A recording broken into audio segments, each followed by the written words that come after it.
All right, and we are back with another spoiler review of a new Mandalorian episode, season 2, episode 3, chapter 11, whatever you want to call it. Let's get into it. Nick, what were your thoughts on this episode? Because I just can't wait to get into this. This is a big episode. This is a really like crazy like everything that you and I have been talking about in regards to like the story just moving happened in this episode. And like I know it's weird to say like nothing's happened in only two episodes, but also it's like there's been two episodes of an 8 episode season at some point. Like we've been saying, you gotta go, and they win full speed in this episode. Let's see. The one thing I'll just say like that could be considered like maybe like a con or whatnot. The video game plotting kind of was like very apparent for me, at least in this episode, especially when like the bartender was like, "Oh, like that guy over there, he'll take you to where you need to go." And then later on, Bo-Katan is like, "Actually, we need your help to get this thing before you can go meet the Jedi." And then later on, they're like, "Actually, she's on another planet, so just go there."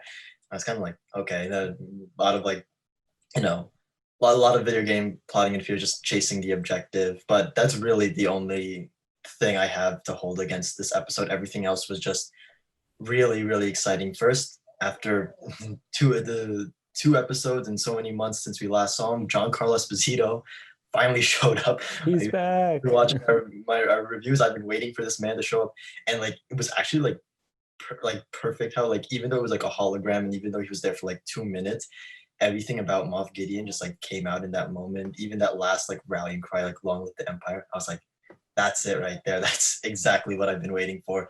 So that was just really like cool and just like chilling to see. Like I was not expecting them to like depict like the Star Wars equivalent of a cyanide pill. Like I just personally did not expect that, especially like on this Disney Plus. Like I was like, oh my god, like that was a really cool like just scene to help set up like these like empire leftovers and these like zealots still. So that was really cool. And speaking of like offshoot zealot type groups, when Bo-Katan told Mando the truth about his like his sect of the, that was really cool because it's funny. Like 2 days ago, I saw a meme where it was like Mando has to keep his helmet on from all living creatures. Every single other Mandalorian depicted in Hmm. media, they all have helmets on. And I was like, that's pretty funny. I was like, I guess that's just maybe, I don't know, continuity oversight. But then they explained it in this episode. And I was like, that's really good. That's really interesting. And it helps turns everything on like the armor and everyone we saw that what we haven't seen since chapter 3. Like that really helps put a spin on it. And I'm very like intrigued to see because now we know like Bo-Katan is part of one sect. You have the the Watch, right? That's what they're called. Yeah, the Correct. Watch. They're another sect. You have Moff Gideon with the dark saber, and it's like there appears to be no singular like accepted culture, which I think is very fascinating. I think could play a lot into just like setting up conflict, not just between like Gideon and Mando, but like just again Bo-Katan and other, depending on your beliefs. So that was like a really cool like wrinkle in the story that I thought was very fascinating. Um, let's see. Action was always great. The director this time was Bryce Dallas Howard, who directed one of my personal favorites from season 1, chapter 4, which had that huge like a battle sequence at the end of that episode. Here, that this was a really cool, just epic fight scene in the ship. My personal favorite moment is when the guy was like, they're trapped in the cargo hold, and the captain is like, "Wait, what?" And then they all get like sucked out. I was like, "Yeah, that's it right there. That's awesome." Um, yeah, so action was great. Bryce Dallas Howard did a great job directing all that. Just great job directing the episode overall. I'm trying to think what else before I get to the two big like Clone Wars related stuff. Um, I don't know. I thought it was just like a very like epic episode that set up a lot of what was to come. As for the like, it was crazy to see Bo-Katan. Like we all heard the rumors. I just didn't know if they would act on it. And so when I saw them like finally touch down, I was like, that's her. That's definitely her. They got Katie Sackhoff to portray the role in live action. She looked great. The whole character was just like an epic like translation from animated material. Excuse me. So that was just really cool. Like there were so many shots where it was her and her two Mandalorians, and I was like, that's the posse I want to be a part of. That's a top tier group right there. Um, and then of course when she little like just foreshadowing hints, like when she says, "I know where you can find a Jedi," even before she said Ahsoka's name at the end, I was like, "They're gonna show us Ahsoka, and that's gonna be epic." And then at the end, where she's like, "There's one thing I need to like complete my my ascent to like the Mandalore throne or whatever," and I was like, "Oh, there you go, the dark saber is finally getting into play again." So just like little hints like that that I really appreciate and really just did what Star Wars did best, which is its world building and like connecting the lore and whatnot. So overall, really, really great episode. I really enjoyed it. Everything set up from the first two episodes finally like shot off. We finally have like Mando finally has like a direct link, like a direct lead. He's not just following up on like little like rumors and bits of information. So that's gonna be really exciting. The one thing is though that I do know that Carl Weathers is directing the next episode and Dave Filoni is directing the episode after that. So I think that might mean we're not going to see Ahsoka till the Filoni episode, just because it wouldn't. I don't think it would make sense for Ahsoka to for Filoni to direct and Ahsoka not to appear in that episode would be a bit weird, in my Right. opinion, unless it's some sort of two-parter. So that might, if that is how it happens, it might be a little disappointing because I do miss Ahsoka and I'm really excited for her. But as long as the next episode is like this one or even like chapter 10, which for some reason a lot of people didn't like, but I know we enjoyed. So Yeah. um I think we'll be fine. This was a really great episode. So many lore, so much world building, all great stuff. Dude, like everything happened in this episode. This is like it's like fan service, but it's not fan service at all because it all makes sense in the like Yeah. the plot. It's not like a certain episode of Star Wars, the ninth one, that has a bunch of fan service that doesn't really make sense. Everything here makes sense in the story. That moment where you see the Mandalorians plop down, and I Yeah. recognize Bo-Katan's helmet from Rebels in the Clone Wars. I was like, oh, like I was just like getting giddy. And this is Yeah. at like 3 a.m, like watching it on my computer. I'm like, oh, let's go. Um, it, it brought this level to excitement to me that I've really liked these first two episodes. The second one in particular, people cannot like it. That's their opinion. That's just your I opinion, man. disagree, but like, this episode was next level. Um, World building. Yeah, you're so right. This episode is everything world building. It Mhm. tells us what the Empire is up to, how the people in the Empire who are left are like diehard loyalists. Mhm. They're the ones that just they're willing to do anything for the empire and for the empire to stay hidden because that's a really important thing too Right. because the new republic is ruling the galaxy right now, so they're in the shadows hiding from the new republic. Mhm. The other things that I found important in this episode were the relationship between Mandalorians. uh, for those of you that remember from Clone Wars, I believe Bo-Katan was part of Death Watch, right? I believe so, yes. Yeah, which is interesting because this clan is called the Watch. Yeah, that's what I thought. I was like, did I mix it up in remembering like who they were a part of? But yeah, that is a bit strange. But it's unclear if Bo-Katan is no longer a part of Death Watch and she's part of a new clan, or Death Watch and the Watch are two different things. But it's interesting because she was the last one with the Darksaber. Yes. Yes, that is Sabine in Rebels, Sabine Wren said, I can't rule Mandalore right now because she had to go help Ezra, which we'll get into at the end of this because the Rebels connections are coming. But Katie Sackhoff was Mandalore. She was the Mandalorian, for lack of a better term. Which is, I bet you, this is where this is headed with Mando. I mean, the Mandalorian. You gotta have the dark saber. I'm just saying. And I'm so curious because now I'm like, what happened? She was fighting during the purge, right? right. She's looking for weapons to fight back and get her planet back. Like, what's happening on the planet? Like, these are all things like we have no idea what's going on. Mhm. But there's this lore building, right? It's making us ask these questions of what is going on, what has happened, how did she lose hold of the dark saber, how did Giancarlo Esposito's character, Moff Gideon, acquire it, And I love that scene with the cyanide pill that's like an electric thing. I'm like, Yeah. oh, that's a perfect thing. And Mhm. it sets the tone for the whole rest of the season. It's like, these are who are left. These guys aren't the pushover Empire people that you were expecting them to. Right. You know, they said the stormtrooper couldn't hit the side of a wampa. Yeah. Those stormtroopers were hitting their shots pretty well. I'm just saying. Yeah. Fair. Fair. This is true. These are the leftovers. Yeah, 4 Pretty good leftovers. stormtroopers. Let's clarify. This is in comparison to regular stormtroopers. Mhm. It's not like those scout troopers in episode 8 that couldn't hit anything. Yeah. I mean, they were at least half competent when Mando was running down the hallway. Yeah. The other things I want to cover is one, I have a question because I didn't get to this part in rewatching the episode. Did they say where to find them if Mando wanted to find the other Mandalorians again? Because I feel like they did, and I can't remember. I'm trying to recall as well, at least from the final goodbye scene. Well, she said, if I remember correctly, from the final goodbye scene, she was like, "You know where to find us."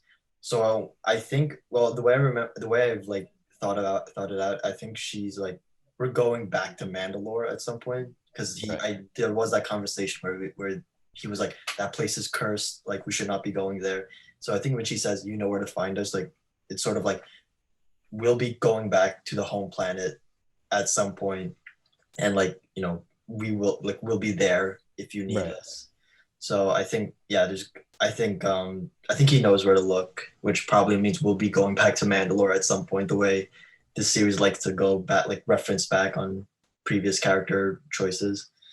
That's crazy because the set design of Mandalore and the Clone Wars Hmm. and Rebels, it's different. Right. Like, I'll be curious, what does modern Mandalore look like? I'm Right? picturing it like dystopian, like the way they've always talked up the purge. Like I'm picturing full dystopian, like a husk of like what it was in Clone Wars and whatnot. So that's gonna be a lot of fun for the production designers Yeah, to show that. because they live in, for people who don't know, they live in these like bubbles, right? Mhm. And inside these massive bubbles, or like circular objects, essentially, there are these beautiful cities with like the spectacular architecture, and Right. um then the Empire takes over Mandalore, splits Mandalorians in half among people who are Empire supporters and people who are not. Right. Massive civil war, and then we never get full closure on it. We kind of get a point in time in Rebels. Right. What's interesting though is that the Darksaber, how important it is to Katie Sackhoff's character, Mhm. Bo-Katan, because it was also her sister's, not her sister's Darksaber, but her sister was the Duchess of Mandalore before she Right. was killed by the Darksaber by Darth Maul, who's dead now. Obi-Wan's lover, Duchess Satine. May she rest in I'm just, peace. I'm just saying, it like all these avenues that this takes, like makes me think about, is just crazy. And Yeah, then just the way the lore's like building in and like crisscrossing, intersecting is just like really fascinating. There's so many stuff they could do just from what they've set up. yeah, I have a feeling next episode they're gonna have to go back to the planet they were on in season 1, Which uh, one? Oh, uh, the this. bounty hunter planet, Yeah, yeah, yeah. Okay. and they're gonna have to fix his ship. Okay. His ship is not working as intended, and I don't think he's gonna be able to make it to that planet. Yo, and the guy at the end, he was like, "I paid you 1,000 credits. This is it." And the guy was just like, "Oh." Yeah, He's like, "Yeah, that's all I got, man." Yeah, yeah, the ship's a mess. Mando's getting ripped off. He's dropping credits left and right. Yeah, that's honestly true. I'm like, dude, how are you like how are you not broke yet? The amount of people you've had to pay off. Maybe that's the reason he's going back to The bounty hunter planet. yeah, maybe he needs to get another bounty to pay off I mean, for Carl Weathers building the is ship. directing, so it would make sense if that is the episode Karga and Cara Dune returns. Because we know from the trailer they go back to that planet at some point. Right. So it makes sense. Hmm. The other thing that interests me is, when is he going to get a new ship? I know the Razor Crest is really cool. Like, I love the design, but I feel like it's time, man. That ship is a piece of junk. Like, give him a new nice ship that he can use that's just like a little bit of an upgrade. Maybe it'd be like with the moment when he gets his jetpack in season 1. It's like, oh, we finally achieved an upgrade after, after all these episodes, he finally got an upgrade again. Yeah, I'm really starting to get tired of his ship gets broken. Mhm. Definitely doesn't look like it could ever be repaired. It's like if your car got totaled. You're not going to get your car repaired. Just get a new car. Right. His spaceship's been totaled like 5 times. It just fell into the water. It's been attacked by spiders. Jesus. But let's move on to the big thing. Ahsoka freaking Tano, Ahsoka Tano. I was like, yes, yes, yes. I think we're gonna have to wait till episode 5, like you said. Filoni's directing that one, as far as we've heard. But go ahead. I was like, as soon as Bo-Katan was like, I know where you can find one, I had instant flashbacks to like season 7 Clone Wars, Siege of Mandalorian. I was just picturing like I was like, oh my god, yes, like like Ahsoka and her fighting side by side. Like there's that history there. There was history preceding the Siege of Mandalore between these two characters, and like even if there like we didn't hear about like rumors like, oh, Ahsoka's gonna appear or whatnot, that line right there, I'd have been like, Ahsoka is showing up. Like just from that, like there's only one Jedi like Bo-Katan would like refer to, and I was like, that's so exciting. Like this is one of Star Wars' like greatest characters, and oh my gosh, it's gonna be so exciting. Like again, like it's probably gonna be waiting another week to see her, but I have no doubt it's gonna, oh gosh, it's so exciting just to like hear her reference that person, to hear her fully drop like, you'll find Ahsoka Tano here. I was just like, oh my god, like this is it. And then there's the whole thing of like Rosaria Dawson is supposedly playing Ahsoka, Right. which I don't know how I'm going to feel about, because I think she's a great actress, Mhm. but the voice of Ahsoka Tano is Ashley Eckstein. Right. It's Like too her iconic. voice is so iconic for that role. It's going to be like, are they going to dub over what she says? Mhm. Because like it's going to feel weird, the voice being anyone else, but Yeah. that's where I feel like I could see some fan pushback, Right. which Of course. I think it's not that big of a deal in Mhm. the grand scheme of things. I think it's a bummer. Mhm. If the casting is true that Rosaria Dawson is Ahsoka, which I believe, Mhm. based on Katie Sackhoff being true, Tamora and Morrison. Tamora Morrison being true, and Sasha Banks, Right. all true, all confirmed. We've Also, seen them. before we go deeper into Ahsoka, like what do you think they're gonna do with Sasha Banks? Because she showed up, excuse me, for like the 1 second and then dipped. Wasn't she the Mandalorian? Wasn't she one of the Mandalorians? Sasha Banks, no, she was, at least from what I was like reading, like she was the one who like appeared in the black cloak for a second, orange face, and then she like pulled a Jason Bourne and then like disappeared when like people passed in front of her. Oh, interesting. Do you remember which character I'm like? Yeah, I thought she looked like one of the Mandalorians. No, I'm pretty. I'm just double checking right now. I'm pretty sure she was that like she was just that character who showed up and then disappeared again. I mean, she looked like she was in some like Jedi robes. You know what I mean? Yeah, because she had a spot in the trailer, and a lot of people were thinking that as well. They were like, that's a lot of Jedi vibe, especially the fact that she like disappeared in that moment, but there was no references to it outside of that. So, Oh, that's crazy, because I just assumed she was one of those 3 Mandalorians. This is where having your glasses on maybe could help, but I didn't put mine on. We'll be honest. That's really weird. Oh, interesting. I don't know then. I really don't know. Maybe she's an Imperial spy. Like I have no idea. I doubt she's an Imperial spy, because they would have come on that planet and wrecked Mando, because I'm pretty sure they hate Mando. right. But let's talk more about Ahsoka Tano. Now, Ahsoka Tano, when we last saw her, was going off on a ship with Sabine Wren to find Ezra Bridger. So what happened? We have this 5-year gap from when they left to find Ezra to when Mando will presumably find Ahsoka. So it's like, where is this? What happened to Ezra? Like, where is Thrawn in this whole picture, right? Is Thrawn trying to take over the Empire now? I can only imagine the like we have our theories going left and right. I can only imagine how like for the viewers, we have a friend named Brandon who's also a big Star Wars fan.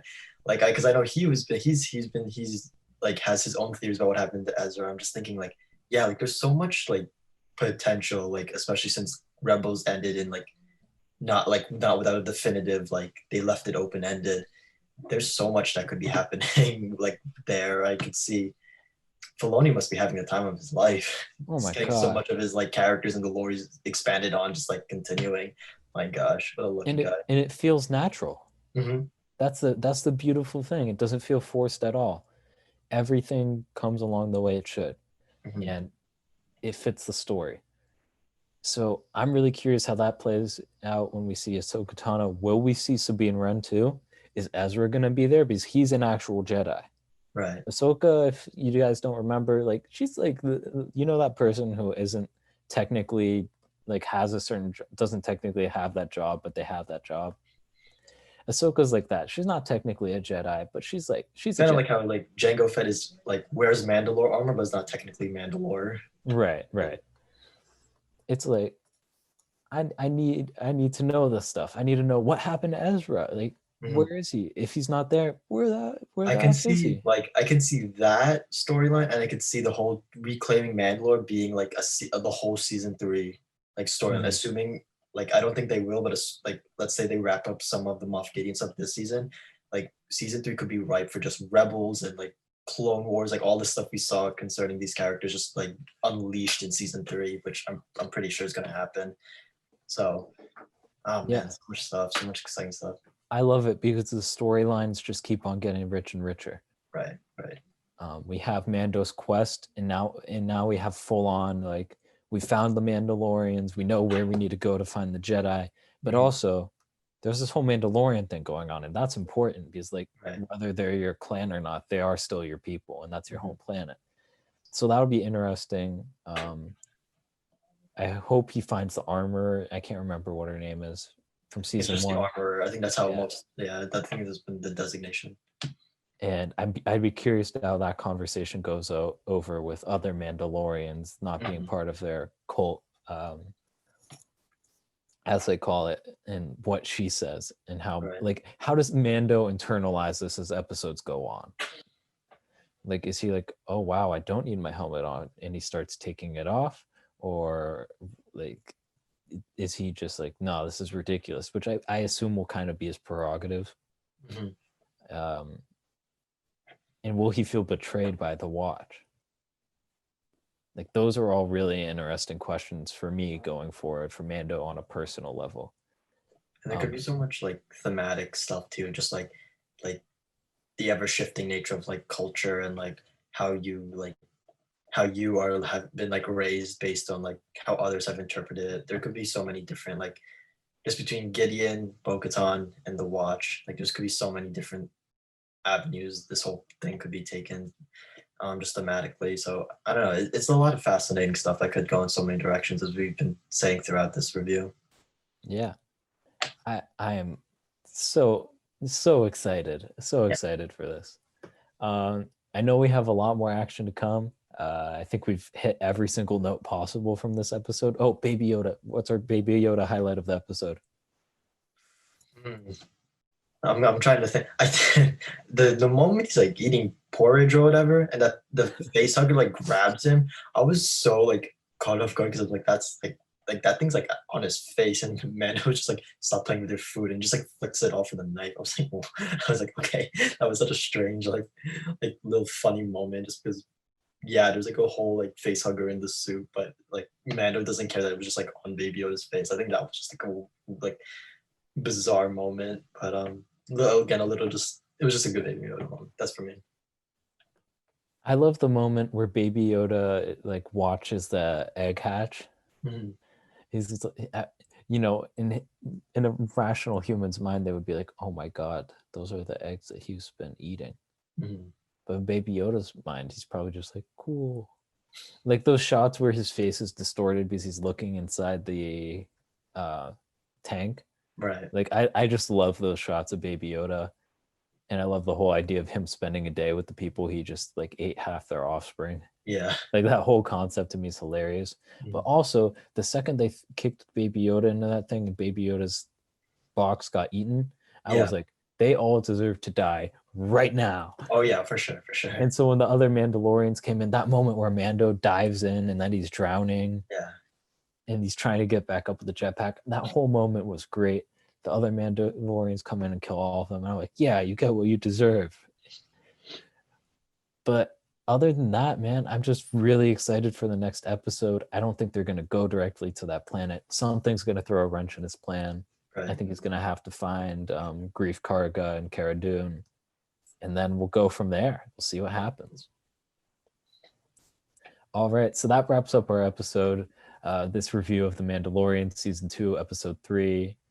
Now, let us know what you thought down in the comment section below. Don't forget to like and subscribe, and we'll see you next time. Peace out.